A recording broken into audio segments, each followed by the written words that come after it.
All right, the quinceañera episode. Quinceañera. The quinceañera. What does that mean? He's 15. 15? 15. Are we 15 quinceañera episodes. already?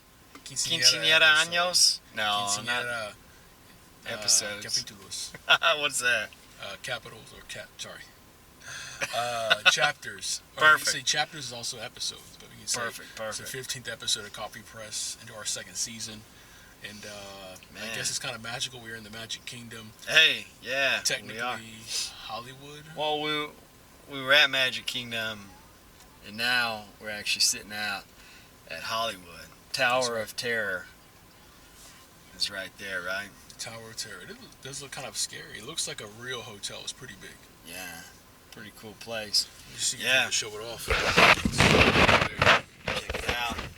Tower of Terror and all the little, what are those things called? Sky rails? Is that actually like a thrill ride or something? These things? No. Tower of Terror is, though. There we go. Yeah, man. That has a thrill ride. It's kind of a scary one, but it Don't looks get like a these real people, hotel. man. These people don't want to be in our video. These people aren't coffee press worthy. No, but you are. Like, comment, subscribe, please. Yeah, so we've been hanging out here. Hey, man, you taking all my Okay, all my camera space, there man. we go. I'm here for the people. So it's evening time. We usually drink coffee. We've been drinking some beer at a classy local establishment. You know, Hooters. Yep. We've been hanging out. I had the NSCA conference today. Pat did not join me today. He was hanging out elsewhere. Yeah, it was a lot of knowledge this week. A lot of learning, a lot of fun, a lot of Disney time. Man, when we were hanging out eating dinner tonight, dude, we were just talking about all kinds of stuff, man. About just like going through the motions and stuff. Yeah, that's right. We had some personal stories we were sharing. You actually had some personal stuff, but we won't get into all that right now, man. But just sometimes we get stuck just going through the motions, But I don't know. But we were talking about having fun too, man. Like so many people have fun here at Disney, man. It's pretty awesome to see. And they don't go through their motions. I mean, when you're motivated, you're having fun. Right. It's one and the same. You don't need to be told to have fun. I mean, some people aren't having fun here, right. But it's very easy to Well, have fun. some people, I think, man, like financially, bro, like Financially, man. like you're not having fun. You got the breadwinner of the family who's spending, you're not spending hundreds of, you're spending thousands of dollars here. When you look at your hotel, food, the park, going to all the Disney parks and all that stuff, man. So like, you got to prepare for it, man. And that can be a drag on some people. It is, yeah. Because even me going to SeaWorld, I mean, they get you with the parking, you get to do this, get a locker, do that. Everything's got a fee to it. There's a fee, and it's going to add up. And no matter what path you take, you just got to know, you have to have a budget, obviously, but right. You can definitely not have fun here and go through the motions on your last day or two, for sure. Right. But I feel like that's what happens in sports, going full circle, like with performance or training, we were talking like, it's like, I stopped playing football 15 years ago. Tyler stopped, you did something in UFC, but you went and did something else. You did CrossFit. You also did triathlon. You did Triathlons. I played hockey for a while, man. But you stayed active, but you always seem to always have a goal. And I think I'm more the going through the motions with my exercise, because sometimes I just don't feel motivated to work out because I literally don't have a goal. Because I've realized over 15 years, it's like, okay, now I'm in PT school just to maintain. I've been doing 15 years of going through the motions, maintaining, to the point that it's not enough for me. But while you're staying in pretty good shape, but what are your goals? What stops you from going through the motions, for example? Man, I don't know, man. I don't want to get too deep into it, but I had that life-changing experience when I was in the military. I was at a training operation, and I got caught. I got in trouble for literally going through the motions in an exercise, and I didn't ever get in trouble for that, but they literally called me out. They said, what are you doing? And my answer was, I'm just going through the motions. And that was the last time that I ever just went through the motions. And so, I mean, you got to take stuff seriously, and you got to take fun seriously too, but you can't take things too seriously where you stop having fun. There's a relationship there, in my opinion. I don't know. Exactly. Some people may interpret that differently, or they may be like, what is this guy talking about now? But you just, I don't know, people get too far gone with it, man. They get too wrapped up and they forget, and we've talked about it before, but people forget how to play. They forget how to enjoy themselves because they are just literally going through the motions of entering a park, going here, we're eating at 12:07, we're done at 1:02. Exactly. We're going to this ride at this time. We're going to this ride at this time. It's like, yo, just sit back, just enjoy it, man. And that's what it's built. It's built to have fun and do that. But I think here is like when you try to have structured fun, you're trying to have too much fun. Right. And you're allowed because you can only do so much in a day. But it's almost like when in your pursuit of fun, ironically, you're not having fun. You're trying to force the fun. That's literally forcing forced the fun. fun. You're not like getting fun time for runs breaks. and stuff, right? Exactly. In the military, you think about that. Mm-hmm. Like, no one has a fun run, a formation fun run at 5 a.m. It's not a lot of fun, though. That's not a lot of fun at all, man. But that's not saying that running is not fun. Running can be fun for some people, right? Same with lifting weights. Some people enjoy that, but others don't, and they enjoy it, but they don't have fun with it. And they ask themselves what they're doing. That's where I did. I stopped having a goal. Like everything became a chore. It became more of a time crunch. It's where strength training, like I was decent enough, I look good enough, whatever. I can still fit in these clothes, whatever. I'm just gonna just skip today, or I'm gonna go through the motions, and literally, just like you're saying, like just not have a fun. It's not fun anymore. Right. It's not fun to lift weights. Actually, lifting weights is not fun because I take pleasure in my time and other things. But now, when I'm 285 or I'm not as strong as I used to, now that's not too late, but it could be better managed if I thought of it as more fun. But my perception was different, my perspective, and we've been reading a lot of motivational books over the last few months. But it's almost like the mindset, right? Exactly. My mindset was like, how are you viewing it? I'm seeing it as a threat to me, and instead of being like, no, this is fun. This is enjoyable. I think I don't know about a lot of people, but I know different people in different career fields. I know in PT we have burnout because it's like not fun. And we have a great career field. We're helping people that are in need, but when we throw in like productivity and this and that, it's no longer fun. Well, there's so much stuff. Do it anymore. For you guys, it takes away the. What was your main goal? Mm-hmm. Your mission statement. Why do you want to do it? It takes away the why. Because you lose that first impression. Because I think that gets changed when you get your job, right? Whether it's working for a hospital system or for a school or for a team, or wherever you guys work, Yeah, wherever you end up, you gotta remember what the fun is, the fun in function, the fun in what you're doing. Because if you lose track of that, I mean, you're gonna go through the motions. I feel that's why we have burnout in everything. Right. Well, and kind of getting on a little detour here with kind of leadership and stuff. Sometimes your leadership can lose their sight, lose their vision of things, and then that trickles down to the employees who are under them, right?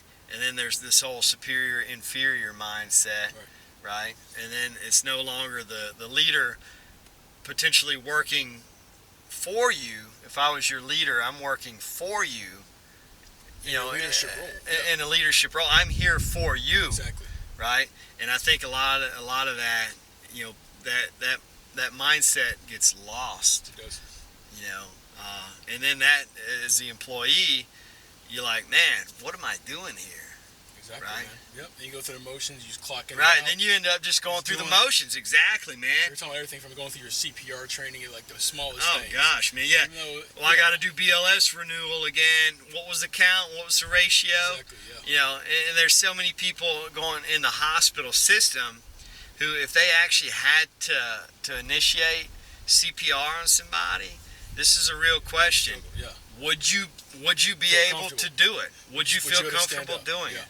So whether it's the CPR, even ALS, because some people don't even talk that level of information or triage, or even like in our PT, in strength conditioning, like how do you deviate from the plan? Like something's not working.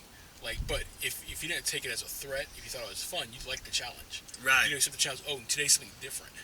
Right. A lot of us do these jobs where we interact with and influence people because we want to help people. We don't want something boring and repeats itself. Right. But then when something changes, we don't like the change, but we should be able. But you adapt to it. You have to. You adapt to it. But you continue pressing forward. Yeah. And in the weight room, you deal with an athletic population.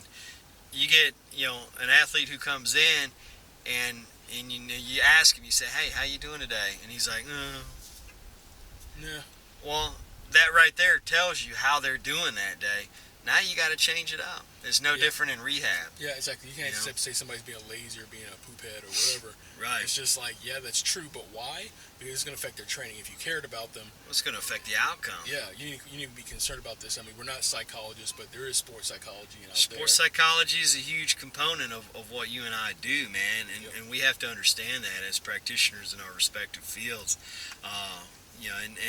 And same with any field, like I think psychology is such a huge thing, man, and people take it as your general education requirements. They take general psych, and some people had to take developmental psych and maybe abnormal psych for certain career paths or educational paths, but it's one of those classes that's taken in the entry level.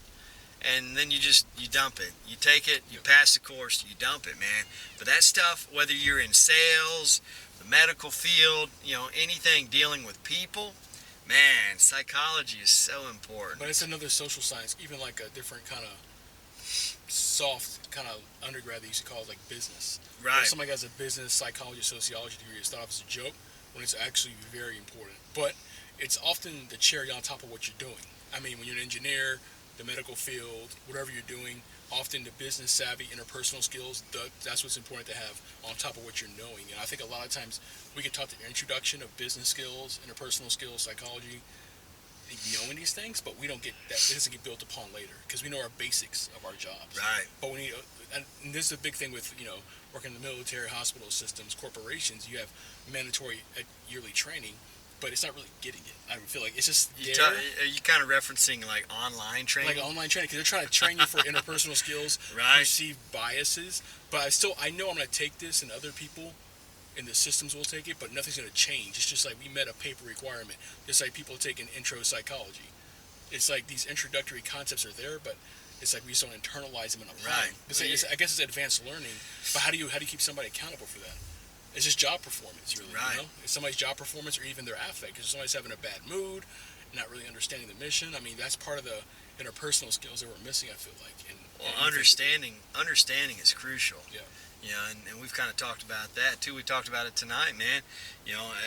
At dinner, talking about telling people something.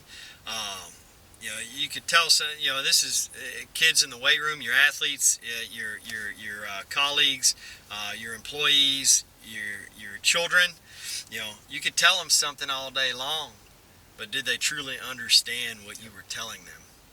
Because if they don't understand it, what's the point? Then you're going to get mad that they're not doing what you were telling them to do, but they didn't understand what you were asking of them. They didn't understand their expectation there. Kind of deep conversation too about comprehension, and because the current system in society, or even education, it's like you have to know this by this test date, you have to know this by now. But it's like some things in life you have to understand. There's not going to be another test or a question about it. Right. It's going to be the final exam, and that's when we mess up a lot of times. Well, again, going back to just basic CPR. Yeah. That's an exam in itself right there. Yeah. If somebody... It's life or death. So it's like one of those things like, yeah, you're not going to use it, but when you have to use it, that's somebody's life on the line. Right. Sometimes I think about that, man. When I'm in the weight room with my athletes, I'm like, man, I'm in my 30s now, bro. You never know, right? Mm-hmm. And I'm just thinking, I'm like, man, if something went down with one of my athletes, I know what I need to do. Not just, a cardiac episode, but anything, But then I think about, like, if something happened to me, like, are the people I'm with going to be able to take care of me? Exactly. and understand exactly what they need to do, No, that's a big thing. I feel like I didn't really realize it even to me, like, as a physical therapist, so I got more advanced training. I got somewhat secure in who I am. outside of school and I'm practicing on my own. I think we can all kind of relate to something like that in our unique journeys. But at that point, you start realizing interpersonal skills. Like, well, I've mastered myself. How do I get this message across to somebody else? Do they really understand what I'm saying? That's the biggest thing with like exercise or just performance. It's like it doesn't matter how much you know until you apply it, and as a person understand it, are you consistent with it? And that's the thing. It's a challenge in our career fields. Why research is it's hard to do research on that, man. But I think that's the challenge we're up to, man. You got to know what the limitations are. Right, man, no doubt. Whether it's the research out there or what we know, but I think as long as we acknowledge that there are limitations to what we can do. I mean, I think we're always going to understand there's always going to be an element of human error, and that that lack of effort or that kind of say it's going through the motions. It's going to be there. It's not a matter of if but when, and just how do we deal with that? Because I feel like it's hard to change human nature. Right. Especially in systems. I mean, if you create a system, create your own business, have a team. I mean, you can't. Eventually, there's going to be a little choppy water, a little mess up in the machine. So. Right. But like you mentioned, creating a team. You create a team because you know that each team member is going to do their tasks. And they hold each other accountable. You hold them accountable. Everyone holds each other accountable. You know the job's going to get done. And kind of going back to leadership, some leaders feel like they still need to micromanage their team. When you've got a group of competent professionals who are going to do their job, you don't need to micromanage anything, man. Because that's going to push the people away. That goes back to the fun, where it's not fun anymore, even on their part, where the person's going through their motions as a follower or a performer, then the actual leader is still going through their motions as far as like, okay, well, let me write them up, let me reprimand them, let me send another email. It's just you're going through. It's just a big, it's a big cycle of going through the motions, and that's why we have bureaucracy.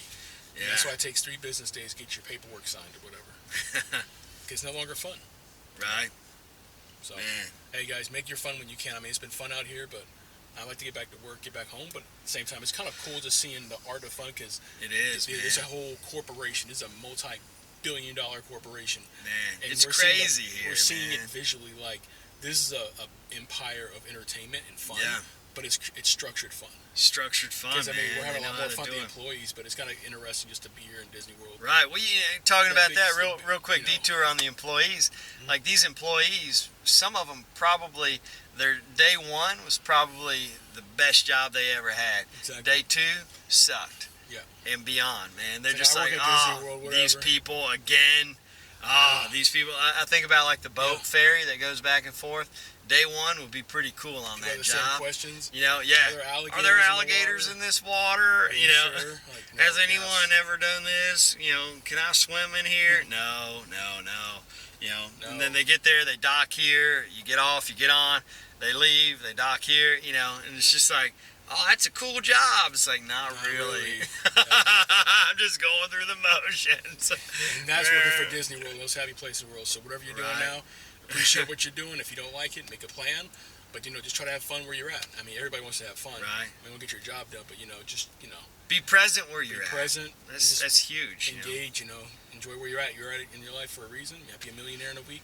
Right. Maybe today and your struggles are just a lesson. So just keep working hard. Don't go through the motions. So. And on that note, this is our last day here.